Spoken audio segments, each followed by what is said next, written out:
જીવનની અસલ મજા પ્રકૃતિના સાનિધ્યમાં છે એવું આપણને જે મહારાજના શ્રીમુખની વાણીમાંથી સાંભળવા મળેલું છે. પણ આપણે પ્રકૃતિને ઓળખતા જ નથી.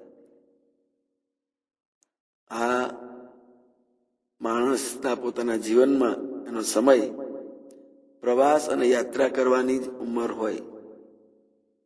આપણે એ માટે યાત્રા માટે જઈએ છીએ ખરા, પરંતુ પ્રકૃતિમાં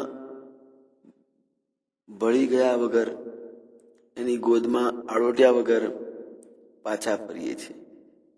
અને પાછા ફરીએ છીએ ત્યારે જે તે સ્થળેથી ખરીદેલી વસ્તુઓ જ આપણી પાસે હોય છે.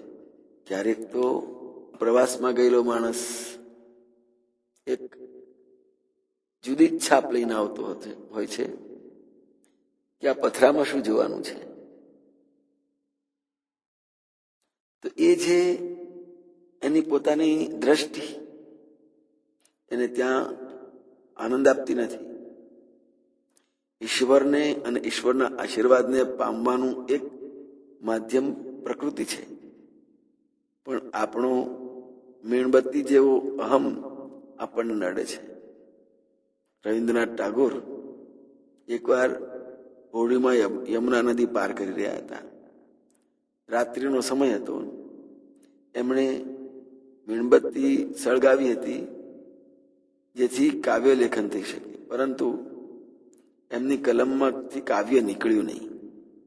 છેવટે એમણે કાવ્ય લખવાનું માંડી વાળ્યું, મીણબત્તી બુઝાવી દીધી. જેવી મીણબત્તી ઓલવી નાખી કે તરત જ હોડીમાં ચાંદનીનું અજવાળું ફેલાઈ ગયું. હોડી અને આખું દ્રશ્ય સુંદર લાગવા માંડ્યું.